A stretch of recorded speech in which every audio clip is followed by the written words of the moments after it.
So to make an HTML document, we open up a new file. I can save it, and I'm going to call this one example.html. Okay. Now I'm using Atom as my IDE. You can use whatever you want. You can even use just a text editor. As long as we've got that .html at the end of the file, the browser should be able to load your file. So we start off with a doc type declaration. HTML tags are next. So HTML works with these things called tags, and they usually have a beginning tag and an ending tag to show that whatever's in between those tags should be treated in a certain way.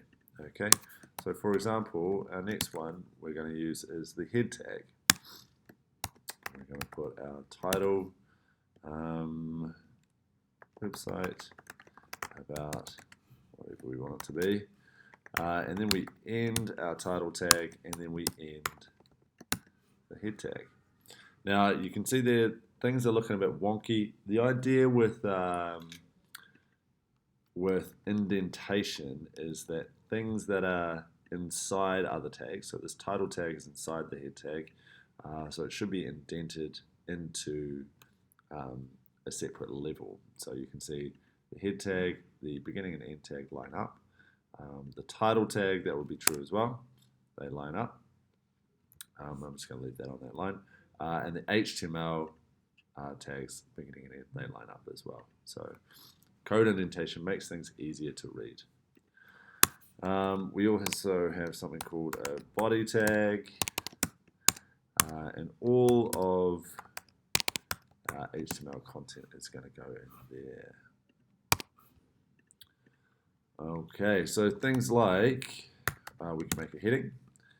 This is a title, ending heading 1. And I want to preview it. Now there's a couple of ways that we can do that. So I can go into find a window, find my file. Let's have a look. Example. There it goes. So I can double click on that and open it up in Chrome, and you can see it's displaying. Or I can add a package. So Atom has a number of packages you can use, and one of these is called Preview HTML, and that will just preview it in a little sidebar as well, and that's quite useful. Another one that's quite useful is if these tags, we talked a little bit about indentation and things like that. If these tags are out of alignment, there is another one called Beautify, which will just organize the tags for you. So you can see there, it's given a little bit of space between the tags where appropriate, and also indented them to a level that's quite useful as well. So that's quite easy to use. Can structure your code a little bit if you're not the best at that. Okay, so I've come up with a design and we're going to start making it. But again, this is not the major focus of this video, so it's going to be kind of shortcut a little bit, chopped up. I won't go through the whole process. So what I'm going to use in my body tags is something called a div. And I'm going to give each div an ID. And if I go down here and hit ID, it gives me these little bits. So this one is going to be my container div. It's going to contain all my other divs and just help me to control those. And that should be at the same level. The next div should be tabbed in. So this div ID will be my header div.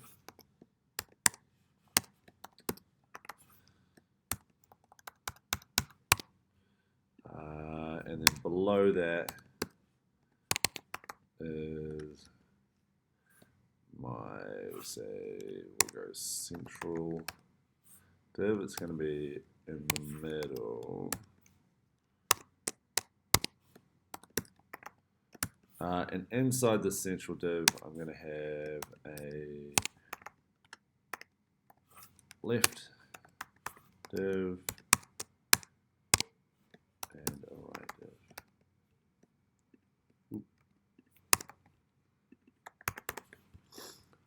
Okay, and then below, so that should be, so you can see how these levels are quite useful. So that should be the end of the central div, that's the end of the container div, and I know that because of the indentation levels.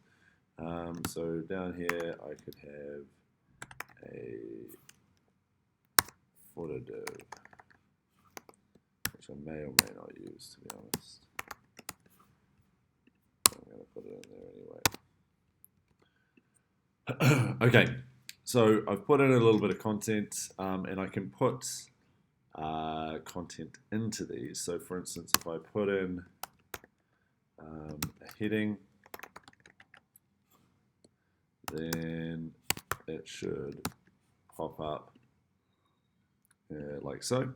And the same, if I put that heading in here, now just because I've named left as left and right as right doesn't mean they've automatically gone to the left and right. I have to control their positioning. And controlling their positioning and controlling their look is something that we do with something called cascading style sheets, or CSS. So you see at the moment they've just gone one after the other, running down the page, going as far to the left as they can. That's pretty standard for HTML. That's how it defaults in terms of the display. So what we're going to do is we're going to control these divs using CSS. So what I'll need to do is go new file, and I'm going to go save. In the same folder, you can move it to different folders, but I'm just going to keep it in the same folder to simplify things. And I'm going to call this example CSS.css. Okay. Now I need to link these two pages together. Now there is some code that does that. CSS link. Let's try that. Unsurprisingly, HTML link tag, that looks like it. Unsurprisingly, the internet is a really useful resource for making things for the internet.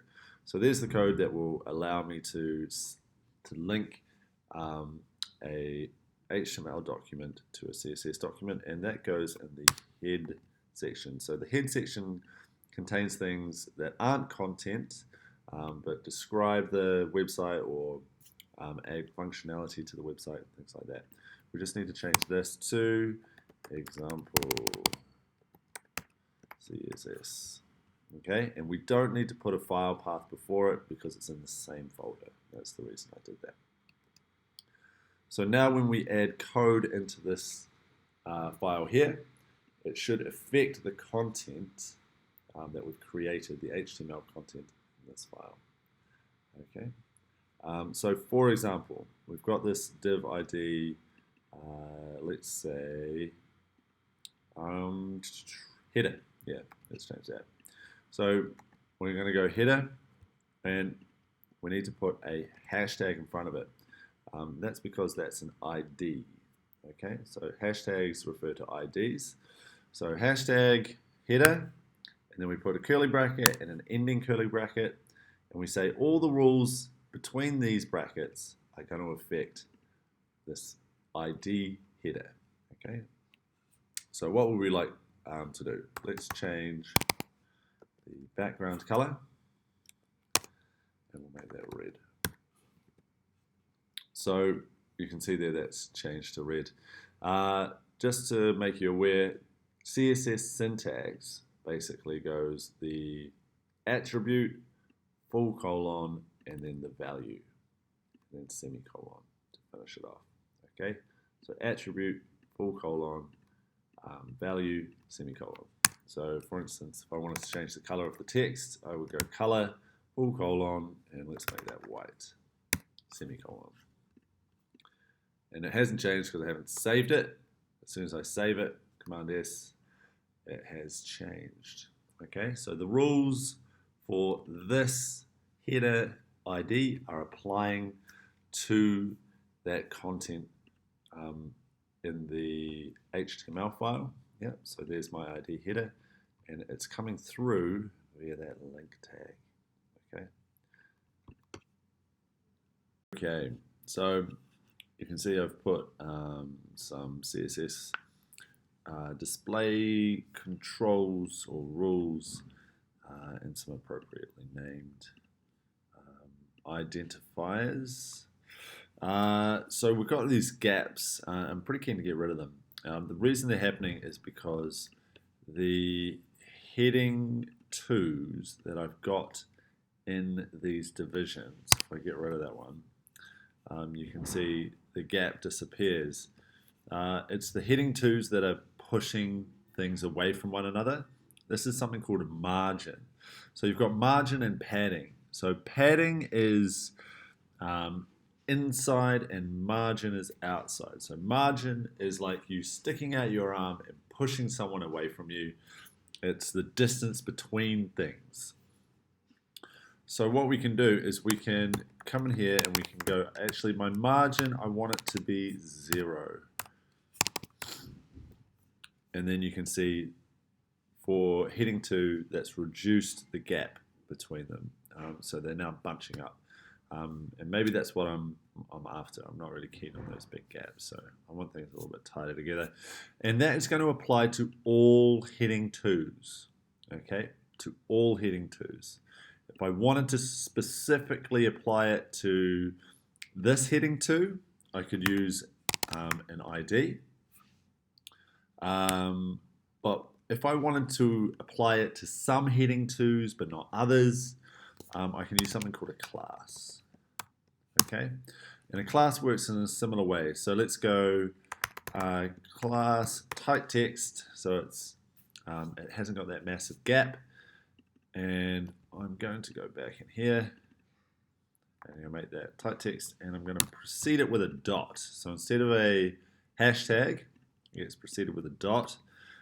So it's going to apply that type text rule to only this top one. And if I wanted to apply it to some other ones, then I can just get that class and I can say, oh yeah, I want it to apply here and also here, but not for the bottom one. Okay, so it does it for the first 3, but not for the last one. And that's what I want. So I can create classes of rules and apply them in multiple situations. IDs, these ones, they apply once. Like you've got a student ID and it's your ID, it's not anyone else's. An ID applies just once. Those rules are used once. Classes we can use again and again. Okay, so they're quite useful, but distinct uses, 2 separate uses. So the next thing that I'm keen to do is sort out this blue and green left and right divisions. I want them to be on the left and right. That's my plan. So we do that in the CSS, as you might expect. Now these get a little bit tricky because we're going to use something called a float, and we're going to float them left. We're going to float both of them left. And what that allows them to do is it allows them to go beside each other. And you can see that they've updated to being to the left and right of one another, which is useful. So the left one, which is color blue, is on the left, and the right one is moved around to the right of it because there is space around to the right. So it's floated around to the right. It goes as far left as it can and as high as it can. So it floats around to the right, and you'll see that they've also tightened in on the content. So they're no longer stretched to the width of the screen. They've tightened in on the content. One problem that we're getting is that this bottom footer is now sliding up below the what am I trying to say? Below the 2 central divisions. Okay. And that's what float does. It kind of removes the things that you float from the normal flow of the HTML, so things don't interact as they normally would. So this one is actually being pushed away from the red one. It's interacting with the red one and not these two. So the positions aren't being dictated by these anymore. They're kind of floating above everything else. So we need to do things to kind of accommodate this. So what we can do is we can do clears. You can go clear left, clear right. So basically saying I don't want anything coming around to the right of me. And that works well when you've got other things floating. But what we're probably going to have to do is also float this guy. Okay, now he's come round to the right as we expected from the rules that we've discussed. It goes as high as it can and to the left as it can. Now we want him to just go below, so we should be able to go clear right and then see this update. And it is not, actually possibly what we need to do is add that to the central. Why is that not working? Lovely. Great that that's not working. We're going to have to try something else. What we're going to do is we're going to put in some widths. So this one's going to be width 100%. And this one width 50%. And this one with 50%. Okay, and that's working. So you can see there we've got it on the left-hand side, on the right-hand side, and they're both 50%. I'm actually going to make this one 30 and, 50-50. 50-50 is good. We probably want that footer to have a width as well, because at the moment, because it's floating, it's tight to the content. We're going to make that 100%. And why that is useful, why we use percentages, I could say I want that to be 200 pixels. Okay, and it's going to be fixed at 200 pixels. But that is going to vary. How that looks is going to vary depending on the screen it's displayed on. So making it a percentage is safer, because when I resize this, it's going to stretch. It's going to change to 50% of whatever the screen size is, which is very useful. Okay, so as the screen size updates, so does your container, your division. All right, very, very useful.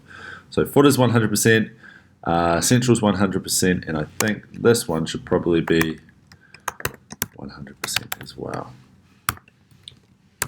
There we go. All right, it's starting to look pretty good. So what I would like to do is I'm going to use something called background. We had background color, but I'm going to put a background image in there. I'm going to go away and find an image. I want an image in my header that I'm going to work with. So I've had a little play around and I've got some images in my divisions just to show you what I've been up to. So with Photoshop, I went in and played around with a couple of images. So this is the image that I've got in my central container, my central div. So central contains the left and right div. If we go to the HTML, you'll see I've got a div container, then a header, and I've got div ID central, in which left and right reside. So I put on the background of central this image here. And when in Photoshop, I changed its opacity, so it usually looks like this. I just pulled that down a little bit because I didn't want it to be too overbearing. And I've also put an image at the top as well, and I'm going to put some text over that. So this is, I think, where my bank is going to sit. This is where my lending section is going to be. This is going to be my buying section, and this is going to be my I've got it section. So reasonably structured approach. You'll notice I've also got this white box over the image behind. So those are my left and right divisions. They have there's my left and right. I've put a margin in there and an opacity in there. So the opacity is what lets me see through to the image behind. And if I change that, you'll see there, because its background color is white, it just is white. But if I put an opacity in there, it lets me see through, and I can change the opacity value. I've also put a margin on the left of my left-hand one to push away from the edge, and of 1% on the right. And then on this one, I've put a margin left of 1%, so 1% plus 1% is 2% gap, and then a margin on the right of 2% and another opacity. So that's kind of how I've structured my things. I also, just worth mentioning, I also had to kind of play around with the size, the image size, to make sure things fit. And I did that based on the size of my laptop display. So I went about this Mac and I checked out the display and see how many pixels I can display on my laptop, because that's what I'm thinking I'm going to display it on, so I'm going to design for that. Yep.